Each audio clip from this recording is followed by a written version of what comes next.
ಕಥೆಯನ್ನು ಮುಂದುವರಿಸುತ್ತಾರೆ ಮುನಿಯವರಿಗೆ. ಸತ್ಯನಾರಾಯಣ ಸ್ವಾಮಿಯ ಪೂಜೆ ಯಾರೋ ಮನೆಯಲ್ಲಿ ಪೂಜೆಯನ್ನು ಮಾಡುತ್ತಿದ್ದಾರೆ ಎಂದು ಅದನ್ನು ನೋಡಿ ನಾನು ತಗ ಪೂಜೆಯನ್ನು ಮಾಡುತ್ತೇನೆ. ಸಂಕಲ್ಪವನ್ನು ಮಾಡಿದ ಮೇಲೆ ತಪ್ಪದೇ ಮಾಡಬೇಕು. ಯಾವುದೇ ಕಾರಣಕ್ಕೂ ಕಥೆಯನ್ನು ಪೂಜೆಯನ್ನು ಮುಂದೂಡುತ್ತಾ ಹೋಗಬಾರದು.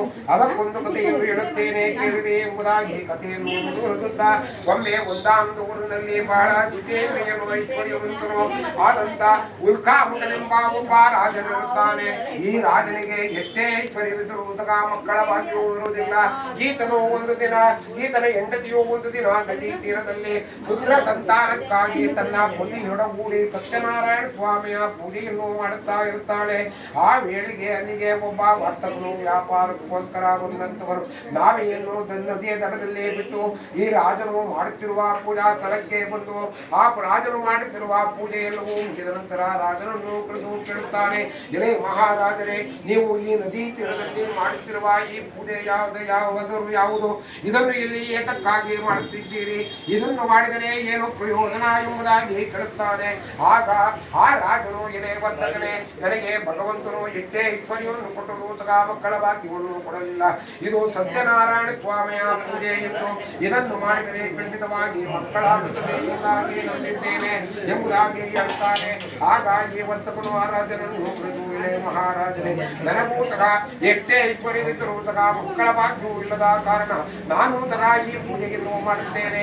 ದಯವಿಟ್ಟು ನನಗೆ ಈ ಪೂಜೆಯ ವಿಧಿ ವಿಧಾನವೆಲ್ಲವನ್ನು ಸಹ ತಿಳಿಸಬೇಕು ಎಂಬುದಾಗಿ ರಾಜನಿಂದ ಸತ್ಯನಾರಾಯಣ ಸ್ವಾಮಿಯ ಪೂಜೆಯ ವಿಧಿ ವಿಧಾನವೆಲ್ಲವನ್ನೂ ಸಹ ತಿಳಿದುಕೊಂಡು ಆ ದಿನದ ವ್ಯಾಪಾರವೆಲ್ಲವನ್ನೂ ಸಹ ಮುಗಿಸಿ ತನ್ನ ಮನೆಗೆ ಹೋದ ನಂತರ ತನ್ನ ಹೆಂಡತಿಯಾದ ಲೀಲಾವತಿಯ ಬಳಿ ಸತ್ಯನಾರಾಯಣ ಸ್ವಾಮಿಯ ಪೂಜೆ ಅದರಿಂದ ಆಗುವ ಪ್ರಯೋಜನ ಎಲ್ಲವನ್ನೂ ಸಹ ವಿಸ್ತಾರವಾಗಿ ಹೇಳುತ್ತಾನೆ.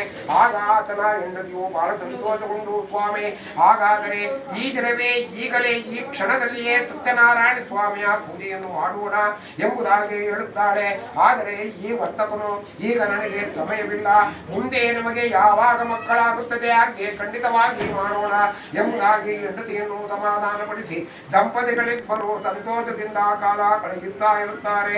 ಒಂದು ದಿನ ಸತ್ಯನಾರಾಯಣ ಸ್ವಾಮಿಯ ಕೃಪೆಯಿಂದ ಆತನ ಹೆಂಡತಿಯಾದ ಲೀಲಾವತಿಯು ಗರ್ಭವನ್ನು ಧರಿಸಿ 10ನೇ ತಿಂಗಳಿನಲ್ಲಿ ಪುತ್ರಿಕಾ ರತ್ನವನ್ನು ಪಡೆಯುತ್ತಾಳೆ. ಆಗ ಈ ವರ್ತಕನು ಬಹಳ ಸಂತೋಷವನ್ನು ಆ ಮಗುವಿಗೆ ಕಲಾವತಿ ಎಂದು ನಾಮಕರಣ ಶಾಸ್ತ್ರವನ್ನು ಬಹಳ ಸುಂದರವಾಗಿ ಮಾಡುತ್ತಾನೆ. ಆ ಸಂದರ್ಭದಲ್ಲಿಯೂ ಸಹ ಈತನು ಸತ್ಯನಾರಾಯಣ ಸ್ವಾಮಿಯ ಪೂಜೆಯ ಬಗ್ಗೆ ಆಲೋಚನೆಯನ್ನು ಸಹ ಮಾಡುವುದಿಲ್ಲ. ಈತನ ಹೆಂಡತಿಯು ಹಿಂದೇವಾಗಿ ಹೇಳಿದರೂ ಸಹ ಈಗಲೂ ನನಗೆ ಸಮಯವಿಲ್ಲ, ಮುಂದೆ ಈಕೆಯ ಮದುವೆಯ ಸಂದರ್ಭದಲ್ಲಿ ಮಾಡಿಬಿಡಬಹುದು ಎಂಬುದಾಗಿ ಹೆಂಡತಿಯನ್ನು ಸಮಾಧಾನಪಡಿಸಿ ವ್ಯಾಪಾರಕ್ಕೋಸ್ಕರ ಬಹು ದೂರ ಹೊರಟು ಹೋಗುತ್ತಾನೆ. ಇತ್ತ ಕಲಾವತಿಯು ದಿನ ದಿನಕ್ಕೂ ಬೆಳೆಯುತ್ತಾ ವಯಸ್ಕಳಾಗಿ ವಿವಾಹಕ್ಕೆ ಯೋಗ್ಯವಾದ ಕನ್ಯೆಯಾಗಿ ಬೆಳೆದು ನಿಂತಿರುತ್ತಾಳೆ. ಬೆಳೆದು ನಿಂತಿರುವ ಮಗಳನ್ನು ನೋಡಿದಂತಹ ಈ ವರ್ತಕನು ಆದಷ್ಟು ಜಾಗ್ರತೆ ಮಗಳಿಗೆ ವಿವಾಹವನ್ನು ಮಾಡಬೇಕೆಂಬುದಾಗಿ ಯೋಚಿಸಿ ತನ್ನ ಆಪ್ತರನ್ನು ಕರೆಸಿ ತನ್ನ ಮಗಳಿಗೆ ಯೋಗ್ಯನಾದ ವರನನ್ನು ಹುಡುಕಿಕೊಂಡು ಬರುವಂತೆ ಕಳುಹಿಸುತ್ತಾನೆ. ಆ ಆಪ್ತರಾದರೂ ಅನೇಕ ನಗರಗಳನ್ನು ಸುತ್ತಿ ಕಾಶಿ ಪಟ್ಟಣದಿಂದ ಸುಂದರನು ಯುವಕನು ಗುಣಾಂಜನವಾದಂತ ಒಬ್ಬ ವರ್ತಕನ ಕುಮಾರನನ್ನು ಕರೆತರುತ್ತಾರೆ. ಈ ವರ್ತಕನು ಆ ಕುಮಾರನನ್ನು ಕಂಡು ಇವನು ನನ್ನ ಮಗಳಿಗೆ ಯೋಗ್ಯನಾದವರನು ಎಂಬುದಾಗಿ ಭಾವಿಸಿ ಶ್ರದ್ಧಾಭಕ್ತಿಗಳಿಂದ ಬಹಳ ವೈಭವವಾಗಿ ಮಗಳನ್ನು ಆತನಿಗೆ ಕೊಟ್ಟು ಕನ್ಯಾದಾನವನ್ನು ಮಾಡಿ ಬಹಳ ವೈಭವವಾಗಿ ವಿವಾಹವನ್ನು ಮಾಡುತ್ತಾನೆ.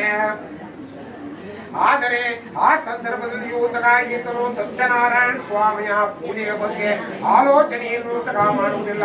ಈತನ ಹೆಂಡತಿಯು ಎಷ್ಟೇ ವಿಧವಾಗಿ ಹೇಳಿದರೂ ಸಹ ಈಗಲೂ ನನಗೆ ಸಮಯವಿಲ್ಲ, ಮುಂದೆ ನಮಗೆ ಯಾವಾಗ ಅನುಕೂಲವಾಗುತ್ತದೆ ಹಾಗೆ ಖಂಡಿತವಾಗಿ ಮಾಡೋಣ ಎಂಬುದಾಗಿ ಹೆಂಡತಿಯನ್ನು ಸಮಾಧಾನಪಡಿಸಿ ವ್ಯಾಪಾರ ವೃತ್ತಿಯಿಂದ ಶ್ರೀಮಂತನಾದ ಅಳಿಯನನ್ನು ಮಾಡಿಕೊಂಡು ವ್ಯಾಪಾರಕ್ಕೋಸ್ಕರ ಬಹುದೂರ ಹೊರಟು ಹೋಗುತ್ತಾನೆ. ಇದೆಲ್ಲವನ್ನು ಗಮನಿಸುತ್ತಾ ಸತ್ಯನಾರಾಯಣ ಸ್ವಾಮಿಯು ಕೋಪಗೊಳ್ಳಲು ಅವನಿಗೆ ಸಹಿಸಲು ಅಸಾಧ್ಯವಾದ ದುಃಖವುಂಟಾಗುತ್ತಾನೆ. ಈ ಮಾವು ನೋಡೇನು ಬಹುದೂರ ಪ್ರಯಾಣವನ್ನು ಮಾಡಿ ರತ್ನಸಾರನೆಂಬ ಪಟ್ಟಣದ ಬಳಿ ಶ್ರೀಮಂತನಾದ ಅಳಿಯನೊಂದಿಗೆ ವ್ಯಾಪಾರವನ್ನು ಮಾಡಿಕೊಂಡು ಕಾಲ ಕಳೆಯುತ್ತಿರುತ್ತಾನೆ. ಸತ್ಯನಾರಾಯಣ ಸ್ವಾಮಿಯ ಕೋಪದ ಮಹಿಮೆಯಿಂದ ಆ ಪಟ್ಟಣದ ಒಡೆಯನಾದ ಚಂದ್ರಕೇತುವಿನ ಅರಮನೆಗೆ ಕಳ್ಳರು ರಾಜ ಭಂಡಾರವನ್ನು ಊಟಿ ಮಾಡಿಕೊಂಡು ಓಡಿ ಬರುತ್ತಾರೆ. ಓಡಿ ಬರುತ್ತಿರುವ ಆ ಕಳ್ಳರನ್ನು ನೋಡಿದಂತಹ ರಾಜಭಟ್ಟರು ಇವರನ್ನು ಅಟ್ಟಿಸಿಕೊಂಡು ಬರುತ್ತಾರೆ. ಈ ಕಳ್ಳರು ರಾಜಭಟ್ಟರನ್ನು ನೋಡಿ ಇವರ ಕೈಗೆ ಸರಿಯಾಗಿ ನಮಗೆ ತಪ್ಪಿದ್ದಲ್ಲ ಎಂಬುದಾಗಿ ಭಾವಿಸಿ ರಾಜನ ಭಂಡಾರದಿಂದ ಕದ್ದು ತಂದಿದ್ದ ಹಣದ ಕಂಟನ್ನು ಸುಮ್ಮನೆ ವ್ಯಾಪಾರವನ್ನು ಮಾಡಿಕೊಂಡು ಕುಳಿತಿದ್ದ ವರ್ತಕರ ಬಳಿ ಇಟ್ಟು ಕಣ್ಣಿಗೆ ಕಾಣದೆ ಓಡಿ ಹೋಗುತ್ತಾರೆ. ಈ ವರ್ತಕ ಈ ರಾಜಭಟ್ಟರಾದರು ಇವರ ಬಳಿ ಬಂದು ಇವರ ಬಳಿ ಹಣದ ಕಂಟಿರುವುದನ್ನು ನೋಡಿ ಇವರೇ ದೊಡ್ಡ ಕಳ್ಳರು ಎಂಬುದಾಗಿ ಭಾವಿಸಿ ಅವರಿಬ್ಬರನ್ನು ಹಗ್ಗಗಳಿಂದ ಕಟ್ಟಿ ರಾಜನ ಬಳಿ ಕರೆತಂದು ಮಹಾರಾಜನೇ, ಇಬ್ಬರು ಕಳ್ಳರನ್ನು ಬಂಧಿಸಿ ತಂದಿದ್ದೇವೆ, ಇವರನ್ನು ವಿಚಾರಿಸಿ ಶಿಕ್ಷೆಯನ್ನು ಕೊಡಿ ಎಂಬುದಾಗಿ ಹೇಳಿ ಹೊರಟು ಹೋಗುತ್ತಾರೆ. ಆ ರಾಜನಾದರು ಇವರು ಯಾರು ಏನು ಏನೆಂಬುದನ್ನು ತಗಾ ವಿಚಾರವನ್ನು ಮಾಡದೆ ಕಠಿಣವಾದ ಕಾರಾಗೃಹದಲ್ಲಿ ಇರಿಸುತ್ತಾರೆ. ಅಷ್ಟೇ ಅಲ್ಲದೆ ಇವರು ವ್ಯಾಪಾರ ಮಾಡಲು ತಂದಿದ್ದ ಇವರ ವಜ್ರ ವೈಡೂರ್ಯ ಹಣವೆಲ್ಲವನ್ನು ಸಹ ತನ್ನ ಬೊಕ್ಕಸಕ್ಕೆ ಹಾಕಿಕೊಳ್ಳುತ್ತಾರೆ. ಇವರು ಎಷ್ಟೇ ವಿಧವಾಗಿ ನಾವು ಕಳ್ಳರಲ್ಲ, ವ್ಯಾಪಾರಸ್ಥರು, ವ್ಯಾಪಾರಕ್ಕೋಸ್ಕರ ಬಂದಿದ್ದೇವೆ ಎಂಬುದಾಗಿ ಎಷ್ಟೇ ವಿಧವಾಗಿ ಹೇಳಲು ಹೋದರೂ ಸಹ ಆ ಸತ್ಯನಾರಾಯಣ ಸ್ವಾಮಿಯ ಕೋಪದ ಮಹಿಮೆಯಿಂದ ಇವರು ಆಡುತ್ತಿರುವ ಮಾತುಗಳು ಯಾರನ್ನು ಸಹ ಕೇಳಿಸುವುದೇ ಇಲ್ಲ. ಇಷ್ಟೇ ಅಲ್ಲದೆ ಇವರ ಮನೆಗೆ ಕಳ್ಳರು ನುಗ್ಗಿ ಇವರ ಮನೆಯಲ್ಲಿದ್ದ ಪಾತ್ರೆ ಪದಾರ್ಥದಿಂದ ಹಿಡಿದು ಎಲ್ಲವನ್ನೂ ಸಹ ದೋಚಿಕೊಂಡು ಹೋಗುತ್ತಾರೆ.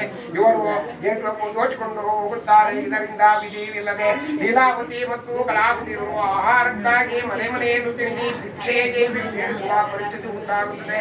ಒಂದು ದಿನ ಕಲಾವತಿಯು ಭಿಕ್ಷೆಯನ್ನು ಬೇಡುವುದಕ್ಕೋಸ್ಕರ ಒಬ್ಬ ಬ್ರಾಹ್ಮಣನ ಮನೆ ಬಳಿ ಹೋದಾಗ ಆ ಬ್ರಾಹ್ಮಣನ ಮನೆಯಲ್ಲಿ ಸತ್ಯನಾರಾಯಣ ಸ್ವಾಮಿಯ ವ್ರತದ ಉದ್ಯಾಪನೆಯನ್ನು ಮಾಡುತ್ತಿರುತ್ತಾರೆ. ಈಕೆಯು ಅಲ್ಲಿಯೇ ನಿಂತು ಸತ್ಯನಾರಾಯಣ ಸ್ವಾಮಿಯ ವ್ರತದ ಉದ್ಯಾಪನೆಯೆಲ್ಲವನ್ನು ಮುಗಿಸಿಕೊಂಡು ಆ ರಾತ್ರಿಯನ್ನು ಕಳೆದು ಪ್ರಾತಃ ಕಾಲವಾಗುತ್ತದೆ. ಪ್ರಸಾದವನ್ನು ತಂದು ತಾಯಿಗೆ ಕೊಡುತ್ತಾಳೆ. ಆಗ ಲೀಲಾವತಿಯು ಮಗಳನ್ನು ಕುರಿತು, ಮಗಳೇ, ನೀನು ಇಡೀ ರಾತ್ರಿ ಎಲ್ಲಿಗೆ ಹೋಗಿದ್ದೆ ಎಂಬ ನಿನ್ನ ಮನಸ್ಸಲ್ಲಿರುವ ಆಲೋಚನೆ ಆದರೂ ಏನು ಎಂಬುದಾಗಿ ಕೇಳುತ್ತಾಳೆ. ಆಗ ಕಲಾವತಿಯು, ಅಮ್ಮ, ನಾನು ಎಲ್ಲಿಯೂ ಹೋಗಿರಲಿಲ್ಲ, ಭಿಕ್ಷೆಯನ್ನು ಬೇಡುವುದಕ್ಕೋಸ್ಕರ ಒಬ್ಬ ಬ್ರಾಹ್ಮಣನ ಮನೆ ಬಳಿ ಹೋಗಿದ್ದರು. ಆತನ ಬ್ರಾಹ್ಮಣನ ಮನೆಯಲ್ಲಿ ಸತ್ಯನಾರಾಯಣ ಸ್ವಾಮಿಯ ವ್ರತದ ಪೂಜೆಯನ್ನು ಮಾಡುತ್ತಿದ್ದರು.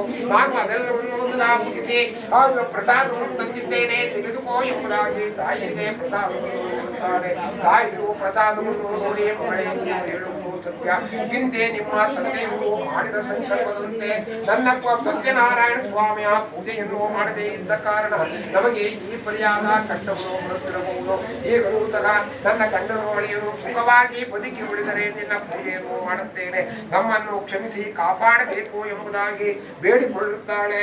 ಇದರಿಂದಲೇ ಸಂತುಷ್ಟನಾದ ಸತ್ಯನಾರಾಯಣ ಸ್ವಾಮಿಯು ಆ ರಾಜ ಚಂದ್ರಕೇತುವಿನ ಕನಸಿನಲ್ಲಿ ಕಾಣಿಸಿಕೊಂಡು, ಎಲೆಯರಾದರೆ ನೀನು ಬಂಧನದಲ್ಲಿಟ್ಟಿರುವ ಬರ್ತವರು ಕಳ್ಳರಲ್ಲ, ಅವರನ್ನು ಬಿಟ್ಟುಬಿಡು, ಅವರಿಂದ ವಶಪಡಿಸಿಕೊಂಡಿರುವ ಅವರ ದ್ರವ್ಯವನ್ನು ಅವರಿಗೆ ಕೊಟ್ಟುಬಿಡು, ಇಲ್ಲದಿದ್ದರೆ ನಿನ್ನನ್ನು ನಾಶ ಮಾಡುತ್ತೇನೆ ಎಂಬುದಾಗಿ ತಿಳಿಸುತ್ತದೆ.